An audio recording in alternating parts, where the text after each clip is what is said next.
Good morning dear student, welcome to my YouTube channel SPN education.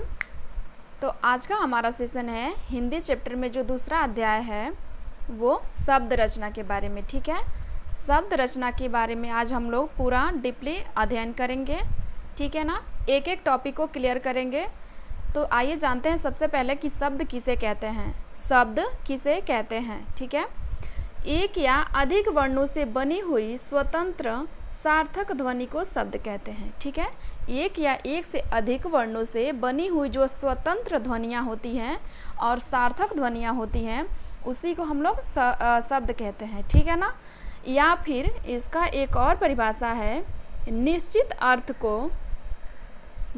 अर्थ को प्रकट करने वाले वर्ण समूह को शब्द कहते हैं। ठीक है, निश्चित अर्थ को, ठीक है ना, एक सार्थक शब्द निश्चित अर्थ, सार्थक का मतलब क्या होता है, कोई ना कोई अर्थ उसका निकले, उसी को हम लोग शब्द कहते हैं। ठीक है, समझ गए। वर्ण के जो समूह होता है या फिर एक या एक से अधिक जो वर्ण के समूह होते हैं उसी को हम लोग शब्द कहते हैं। ठीक है ना, समझ गए। आगे चलें, देखिए अब ये सार्थक शब्द क्या होते हैं। देखिए सार्थक शब्द अभी हमने बताया कि जो सार्थक शब्द होते हैं, सार्थक वर्ण समूह होते हैं जिसका कोई ना कोई अर्थ निकले। ठीक है ना, तो सार्थक शब्द उसे कहते हैं जिसको व्यक्त करने पर अर्थ निकले, वह सार्थक शब्द कहलाता है। ठीक है ना, जिसको व्यक्त करने पे क्या हो, कोई ना कोई उसका अर्थ जरूर निकले। ठीक है ना, तो वे सार्थक शब्द कहलाते हैं। ओके, ठीक है। और एक होता है निरर्थक शब्द। ठीक है ना, एक होता है निरर्थक शब्द जिन्हें व्यक्त करने पर कोई अर्थ ना निकले। सॉरी, टाइपिंग करने में गलत हो गया है। जिन्हें व्यक्त करने पर कोई अर्थ ना निकले तो उसे निरर्थक शब्द कहते हैं। ठीक है ना, जैसे हमने यहाँ पे लिख दिया निरर्थक शब्द, जैसे हमने लिख दिया यहाँ पे रोटी और साथ में हम लोग बोल देते हैं वोटी। ठीक है, रोटी वोटी, तो रोटी का तो अर्थ निकल रहा है लेकिन मोटी का अर्थ नहीं निकल रहा, तो ये क्या है, निरर्थक शब्द है। ओके, जैसे हमने लिख दिया पानी वानी, हम लोग बोलचाल की भाषा में बोल देते हैं ना पानी वानी। ठीक है तो पानी तो है सार्थक शब्द लेकिन वानी क्या है, निरर्थक है, इसका कोई अर्थ ही नहीं है, तो ये क्या होगा, निरर्थक शब्द हो गया। ठीक है ना, आगे चल रहे हैं। देखिए शब्द भेद कितने होते हैं। जो शब्द भेद है, शब्द भेद ये दो प्रकार के होते हैं। ठीक है, एक सार्थक होता है, दूसरा निरर्थक होता है। ओके, तो सार्थक जो शब्द होते हैं ये होते हैं 4। ठीक है ना, इसे सार्थक शब्द जो होते हैं, शब्द के जो भेद होते हैं उन्हें 4 भेदों में बांटा गया है। ठीक है ना, 4 प्रकारों में बांटा गया है। अब किन किन आधारों पर बांटा गया है ये हम लोग देख लेते हैं। पहला है रचना के आधार पर। ठीक है ना, पहला जो शब्द भेद है वो है रचना के आधार पर। अब इसे कितने भागों में, रचना के आधार पर किन किन भागों में बांटा गया है, रचना के आधार पर शब्द जो होते हैं वो कितने होते हैं ये हम लोग जानेंगे। जो रचना के आधार पे जो शब्द होते हैं हमारे वो 3 होते हैं। ठीक है ना, रचना के आधार पे शब्द भेद 3 होते हैं। ठीक है ना, अब कौन कौन से होते हैं, पहला होता है रूढ़, दूसरा होता है यौगिक और तीसरा होता है योग रूढ़। ठीक है ना, ओके। रचना के आधार पर जो शब्द का भेद होता है वो 3 होता है, रूढ़ शब्द होता है, यौगिक शब्द होता है और योग रूढ़ होता है। ठीक है ना, अब एक एक करके हम लोग जान लेते हैं कि ये कौन कौन से हो, मतलब इसे जो रूढ़ शब्द होते हैं वो किसे कहते हैं। और ठीक है, पहला था रूढ़ शब्द। ठीक है ना, तो रूढ़ शब्द किसे कहते हैं, ऐसे शब्द जो एक अर्थ विशेष का क्या करें या फिर वस्तु विशेष के लिए प्रयुक्त हो। मतलब रूढ़ शब्द ऐसे शब्द होते हैं जो एक ही अर्थ विशेष या फिर वस्तु विशेष के लिए प्रयोग में लाया जाए। ठीक है, जैसे हमने यहाँ पे लिख दिया मेज, यहाँ पे हमने लिख दिया कुर्सी, ये सब क्या है, एक वस्तु विशेष है, ठीक है ना, एक वस्तु के लिए प्रयोग में लाया जाता है, यानी कि इसका कोई सार्थक खंड नहीं होता है। इसका क्या होता है, कोई सार्थक खंड नहीं, सार्थक तो है ही, क्या होता है, ऐसा शब्द जिसके आगे कोई उपसर्ग न लगा हो, और उपसर्ग नहीं लगा होगा तो ये क्या करेगा, टूटेगा नहीं, ठीक है ना। ऐसा शब्द जिसका संधि विच्छेद नहीं होता है, ऐसा शब्द जिसे तोड़ा नहीं जा सकता है, ऐसा शब्द जिसके आगे क्या हो, उपसर्ग नहीं लगा हुआ हो, ठीक है ना। ये सारे के सारे क्या होते हैं, रूढ़ शब्द होते हैं। ऐसे आप लोग ऐसे जान लीजिए, रूढ़ का मतलब होता है जिसको तोड़ा नहीं जा सकता, ठीक है, जिसको तोड़ा नहीं जा सकता, जिसका सार्थक खंड नहीं किया जा सकता है, ठीक है, ये हो सकता है जिसका सार्थक खंड नहीं किया जा सकता, वो क्या होते हैं, सारे के सारे रूढ़ शब्द होते हैं। ओके, ठीक है ना। अब हमारा दूसरा जो था वो था यौगिक शब्द, ठीक है। यौगिक शब्द किसे कहते हैं हम लोग देखेंगे आगे। दूसरा था हमारा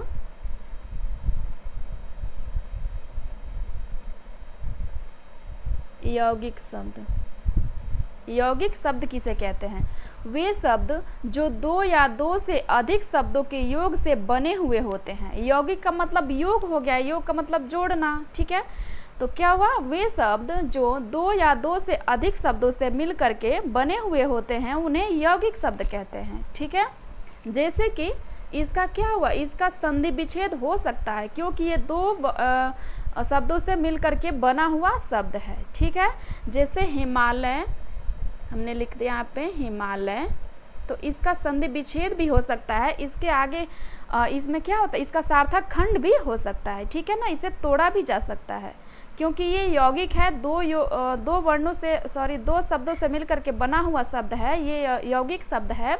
इसको तोड़ करके लिख सकते हैं हम लोग हिम प्लस आलय, ठीक है, हिमालय। ओके, ठीक है ना। अब बच गया हमारा तीसरा जो था योग रूढ़ शब्द। योग रूढ़ शब्द, योग रूढ़ शब्द जो शब्द दो शब्दों के मिलने से बना हुआ है परंतु तीसरे अर्थ को प्रकट कर रहा है।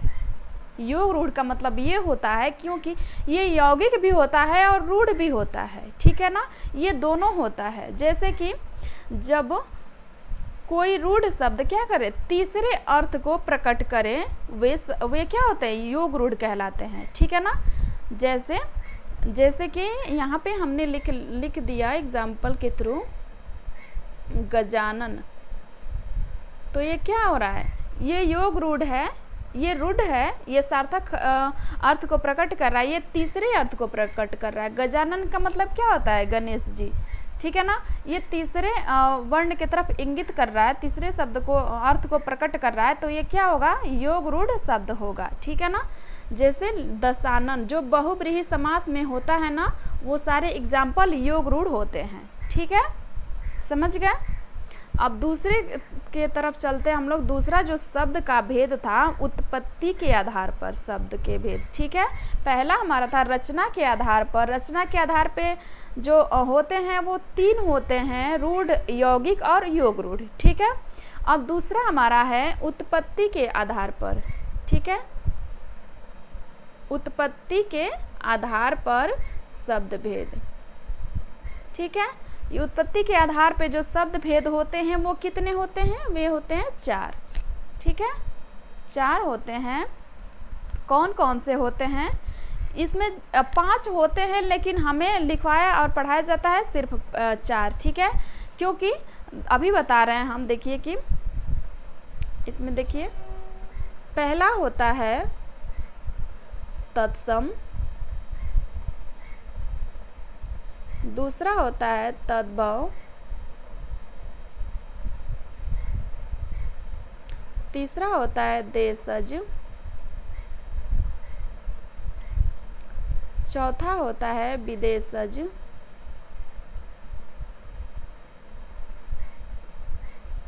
और पांचवा होता है संकर, ठीक है, संकर शब्द होता है। तो ये उत्पत्ति के आधार पे जो शब्द का भेद होता है वे 5 होते हैं, जो कि हमें पढ़ना 4 ही है, क्योंकि शब्द को जो संकर शब्द है, संकर जो शब्द का भेद है वो इसमें इंक्लूड नहीं रहता है, ठीक है ना, उसे इसमें लिखवाया नहीं जाता है, बस हमें 4 ही पढ़ना है। वैसे पेपर में तो आता संकर शब्द से भी है, लेकिन इसमें इंक्लूड नहीं किया गया है उसको, ठीक है ना, अलग से हम लोग पढ़ लेते हैं इसमें। तत्सम जो है, पहला है तत्सम, दूसरा है तद्भव, तीसरा है देशज, विदेशज और संकर शब्द, ठीक है ना। अब ये कौन कौन से, इसका क्या क्या अर्थ होता है ये जान लेते हैं। तत्सम शब्द किसे कहते हैं? जो शब्द संस्कृत से लिए गए हों, ठीक है ना, जो शब्द संस्कृत से ज्यों के त्यों लिए गए हों, मतलब ज्यों का त्यों का मतलब क्या हुआ, मतलब जैसे संस्कृत में है उसी तरह हम लोग उसका प्रयोग कर रहे हैं, ठीक है ना, उसी तरह हम उसका प्रयोग में ला रहे हैं उसको, तो क्या हुआ, तत्सम शब्द कहलाएगा। जैसे जैसे हमने लिख दिया यहाँ पे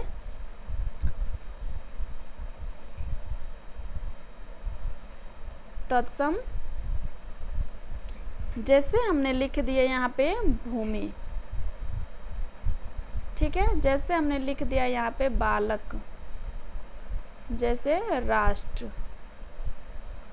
ओके, जैसे हमने लिख दिया ध्वज, ये सारे के सारे कौन से शब्द है? संस्कृत के शब्द हैं, ठीक है ना, ये संस्कृत से सीधे मतलब वैसे ही यूज किए जा रहे हैं जैसे संस्कृत में थे हैं, उसी तरह हम लोग बोलचाल की भाषा में भी इसे यूज कर रहे हैं, तो ये सारे तत्सम शब्द के अंतर्गत आएंगे, ठीक है ना। वे शब्द जो संस्कृत से ज्यों के त्यों लिए गए हो वे शब्द तत्सम शब्द कहलाते हैं, ठीक है, सारे संस्कृत के शब्द तत्सम होते हैं, ओके। अगला है हमारा दूसरा जो है तद्भव। तद्भव शब्द किसे कहते हैं? संस्कृत से आए हुए शब्दों को, संस्कृत से जो शब्द आए हुए हैं उसको वो शब्द संस्कृत से जो शब्द लिए गए हैं उसको उसमें थोड़ा सा परिवर्तन करके क्या किया गया हो, उसे मतलब आज बोलचाल की भाषा में प्रयोग में लाया जा रहा हो, वे सारे के सारे तद्भव शब्द कहलाते हैं, ठीक है ना। संस्कृत के जो भाषा होते हैं उसमें थोड़ा सा परिवर्तन करके जो बोला जा रहा है वे तद्भव कहलाते हैं, ठीक है ना। जैसे हम लोग हिंदी की भाषा में, जैसे ये हमने लिख दिया यहाँ पे काम, तो ये क्या हुआ, ये संस्कृत का भाषा नहीं है, जबकि ये क्या है, हिंदी के भाषा है, बोलचाल की भाषा है, तद्भव के अंतर्गत आएगा, ठीक है ना। ये जैसे हमने लिख दिया, ये माँ लिख दिया, ये क्या है, ये तद्भव के शब्द है, संस्कृत से लिए गए हैं लेकिन थोड़ा सा परिवर्तन कर दिया गया है, ठीक है ना। संस्कृत से लिए गए वे शब्द जिसका परिवर्तन करके उसका प्रयोग में, उसे प्रयोग में लाया जा रहा है, वे सारे तद्भव कहलाते हैं, ठीक है ना, समझ गए। जैसे हमने लिख दिया यहाँ पे बरस, ये सब क्या है, ये तद्भव शब्द है, ठीक है। अगला जो था तीसरा हमारा, तीसरा था देशज शब्द। देशज शब्द किसे कहते हैं? स्थानीय जो बोलियों, मतलब स्थान जहाँ पे हम रह रहे हैं उसके वहाँ पे जो बोला जाता है, जैसे कि आम भाषा में जो भी चीज़ें ले ली जाती है, वहाँ की जो बोली होती है, उपभाषा होता है, उससे आए हुए जो शब्द होते हैं वे सारे के सारे देशज शब्द कहलाते हैं, ठीक है। जैसे लोटा, ये क्या है, ये देशज शब्द है, ठीक है। जैसे हमने लिख दिया यहाँ पे गड़बड़, ये क्या है, देशज शब्द है, ठीक है।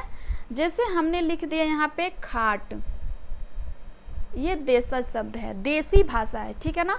जो देसी भाषा यानी हम लोग गांव में जो भाषा बोलते हैं अपने मन से, जो हमने उसमें इंक्लूड कर दिया है, वो सब क्या है, देशज के अंतर्गत आता है, ठीक है ना।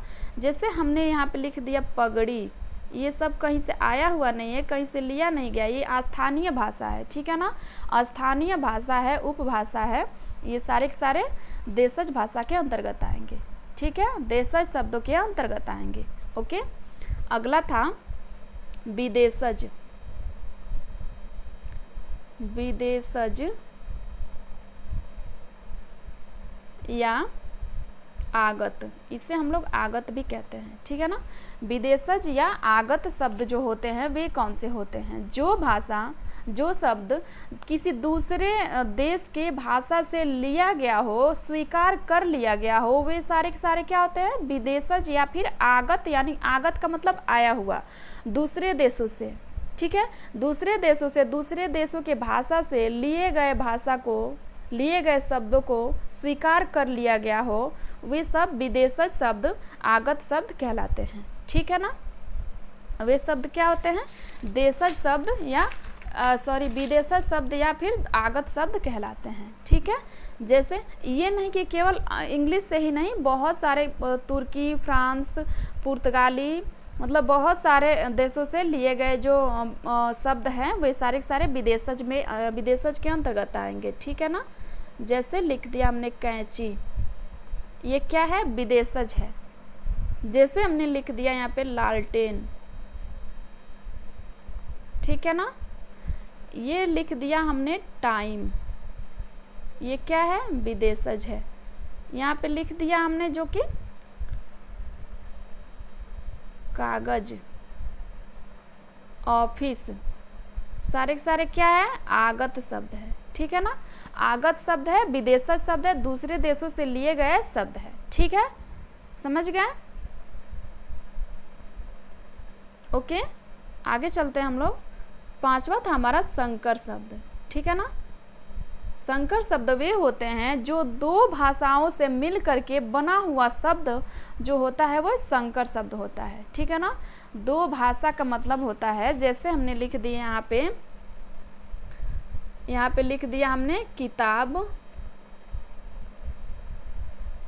घर, ठीक है। ये हमने लिख दिया यहाँ पे रेल, गाड़ी। तो क्या हुआ? ये रेल जो है ये दूसरी भाषा का शब्द है, ये जो गाड़ी है जो हिंदी भाषा का शब्द है, ये इंग्लिश का है, ये हिंदी का है। तो क्या हुआ? ये दो भाषा हुआ ना, दो भाषाओं से मिल करके बने हुए जो शब्द होते हैं वे संकर शब्द कहलाते हैं। संकर का मतलब मिला जुला, मतलब दो, संकर का मतलब यही होता है ना कि मिलना, ठीक है ना, जुड़ना। तो दो भाषाओं को, दो शब्दों से मिल करके एक शब्द बने उसे ही संकर शब्द कहते हैं, ठीक है, समझ गए? आगे चले हम लोग। तीसरा जो था, तीसरा हमारा है अर्थ के आधार पे शब्द भेद, ठीक है। अर्थ के आधार पे जो शब्द होते हैं वे चार होते हैं, ठीक है ना। चार होते हैं, कौन कौन से होते हैं ये हम लोग जान लेंगे। पहला होता है पर्यायवाची,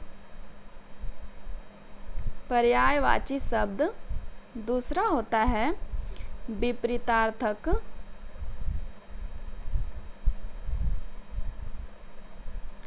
तीसरा होता है एकार्थी शब्द और चौथा होता है अनेकार्थी शब्द, ठीक है, हो गया ना। चार होते हैं। अर्थ के आधार पे जो शब्द का भेद होता है वे चार होते हैं, पर्यायवाची, विपरीतार्थक, एकार्थी और अनेकार्थी। अब एक एक करके सबको देख लेते हैं।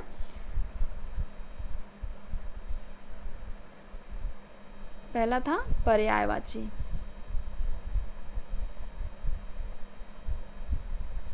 अब पर्यायवाची किसे कहते हैं? जिसका क्या हो? ऐसे शब्द जिसके क्या हो? कई नाम हो। ऐसे शब्द जिसके कई नाम हो वे क्या होते हैं? पर्यायवाची होते हैं, ठीक है। जैसे हमने यहाँ पे लिख दिया सूर्य, इसके क्या है? बहुत सारे नाम हैं, कई नाम हैं, ठीक है ना। तो ये पर्यायवाची है। जैसे रवि, भानु, भास्कर,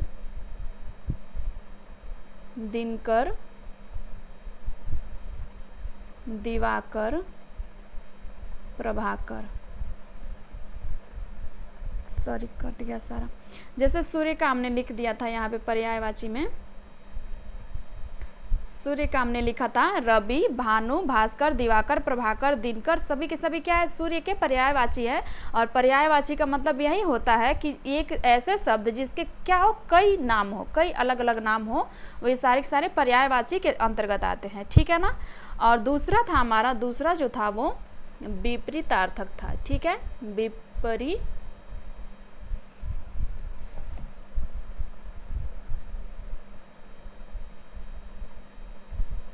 विपरीतार्थक शब्द। ठीक है, अब विपरीतार्थक शब्द किसे कहते हैं? ऐसे शब्द जिसके क्या हो, एक दूसरे के विपरीत हो। ठीक है ना, विपरीतार्थक शब्द वे होते हैं जो क्या हो, एक दूसरे के विपरीत हो, यानी कि उल्टा हो। ठीक है, वे विपरीतार्थक शब्द कहलाते हैं। जैसे हमने लिख दिया यहाँ पे रात और दिन। ठीक है, हमने लिख दिया माता और पिता, तो क्या हो, दोनों एक दूसरे के विपरीत हो, है ना, दोनों एक दूसरे क्या है, विपरीत है, यानी कि उल्टा है। ठीक है, विपरीत का मतलब यही हुआ, दोनों एक दूसरे क्या है, विपरीत है यानी उल्टा है, तो ये क्या हुआ, विपरीतार्थक शब्द के अंतर्गत आएगा। समझ गया इतना? अगला हमारा तीसरा जो था, तीसरा क्या था, एकार्थी शब्द था। ठीक है, एकार्थी शब्द। अब एकार्थी, इससे के नाम से ही पता चल रहा है कि क्या हो, एक जैसे अर्थ हो, एक ऐसे शब्द जिसके क्या हो, कई अर्थ हो। ठीक है ना, नहीं, एक ऐसे शब्द हो जिसके मतलब एक ही जैसे अर्थ हो। ठीक है ना, कई ऐसे शब्द जिसका एक ही अर्थ प्रकट हो, वे एकार्थी शब्द कहलाते हैं।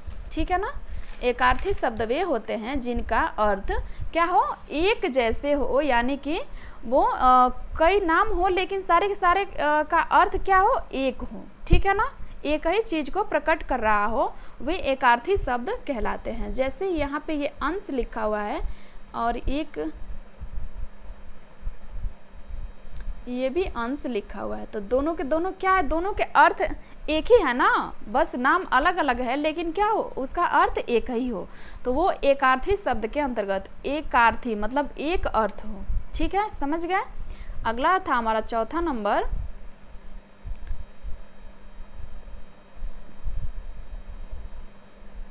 अनेकार्थी शब्द। ठीक है, अनेकार्थी शब्द, अनेकार्थी मतलब एक शब्द हो उसके अनेक अर्थ हो। ठीक है ना, एक शब्द हो उसके कई अर्थ हो, अनेक अर्थ हो, वे अनेकार्थी शब्द होता है। जैसे यहाँ पे कनक हमने लिख दिया, कनक, तो इसका क्या होता है, एक कनक का मतलब धतूरा भी होता है और कनक का मतलब सोना भी होता है। ठीक है ना, इसके दो अर्थ हैं।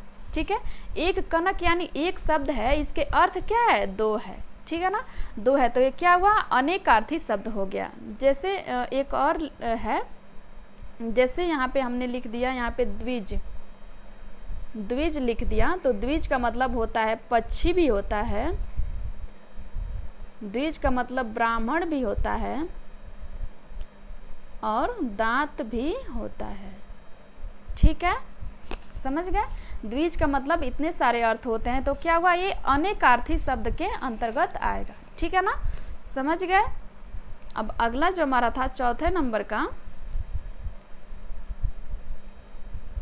विकार के आधार पर शब्द के भेद। ठीक है ना, विकार के आधार पर जो शब्द के भेद है वो कितने हैं?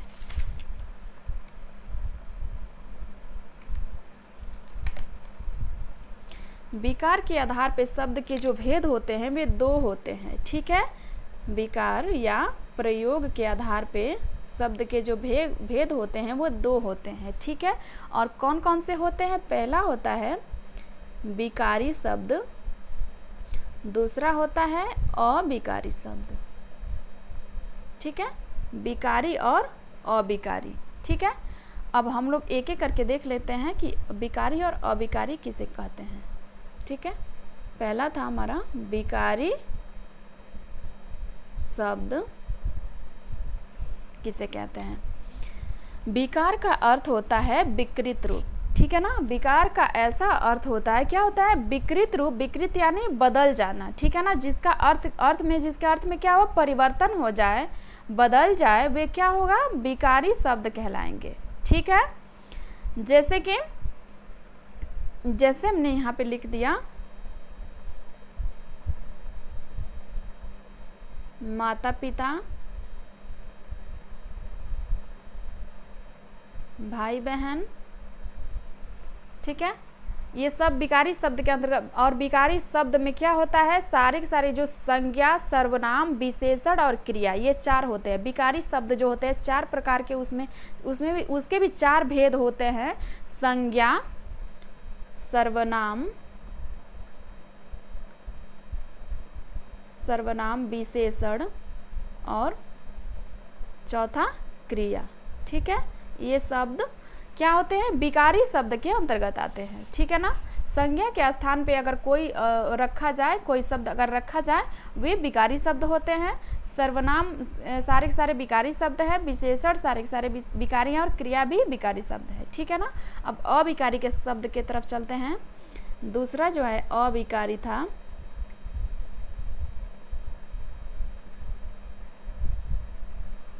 अविकारी शब्द वे होते हैं जो क्या हो,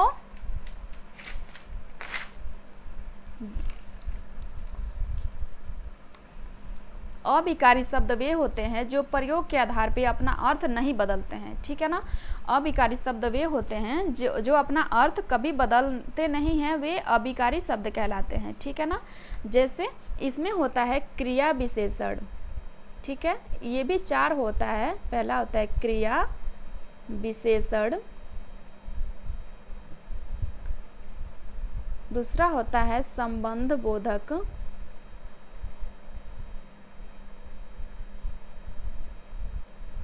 तीसरा होता है समुच्चय बोधक,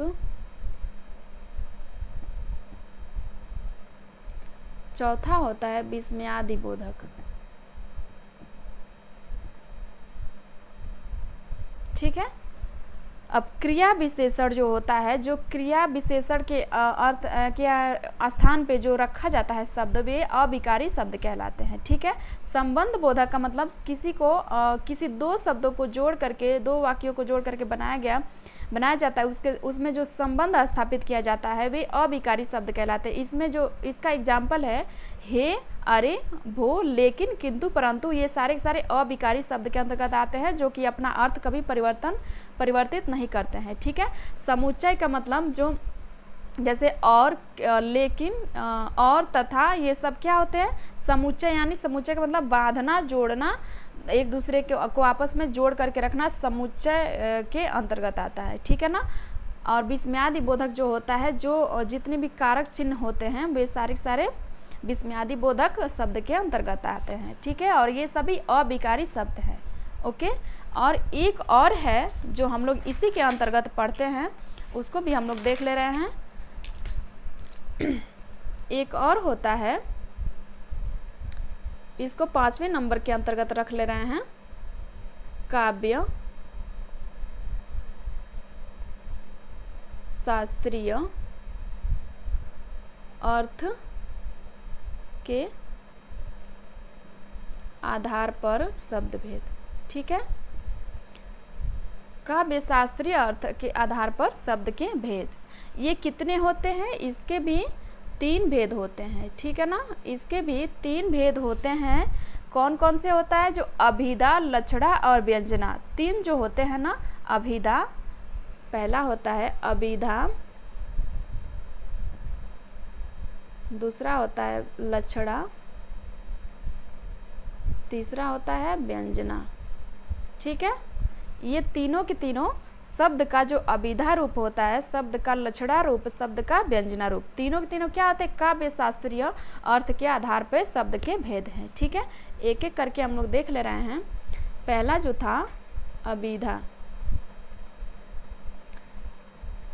ठीक है, अभिधा किसे कहते हैं, जहाँ किसी शब्द का सीधा रूप प्रस्तुत किया जाए। अभिधा का मतलब सीधा, हम लोग यहाँ पे अर्थ स्पष्ट कर रहे हैं, जहाँ पे क्या हो, किसी शब्द का सीधा रूप प्रस्तुत किया जा रहा हो, वहाँ पे अभिधा रूप होता है। ठीक है, वहाँ पे अभिधा रूप होता है। जैसे कि राम अच्छा लड़का है,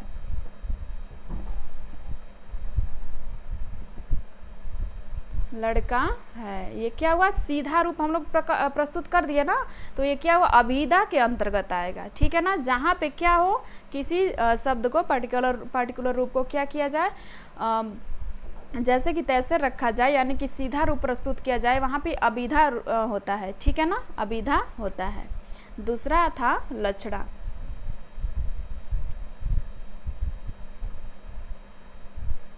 लक्षणा वे होता है जहाँ पे क्या किया जाए, शब्द मतलब किसी भी शब्द का तुलना किसी अन्य शब्द से कर दिया जाए, ठीक है ना।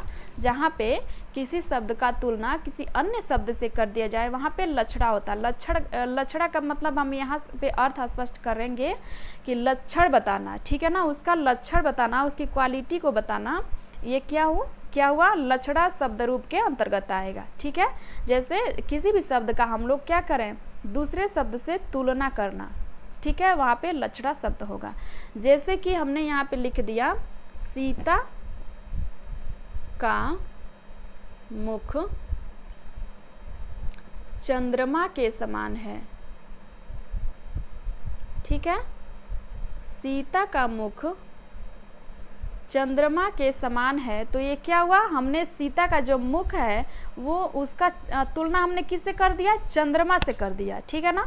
ये क्या हुआ, लक्षणा जो शब्द रूप है उसके अंतर्गत आ गया, ठीक है। अभी हमने बताया किसी शब्द का क्या करें, तुलना किसी अन्य शब्द के किसी अन्य अर्थ के साथ कर दे तो वहाँ पे क्या होगा, लक्षणा शब्द रूप होगा, ठीक है ना।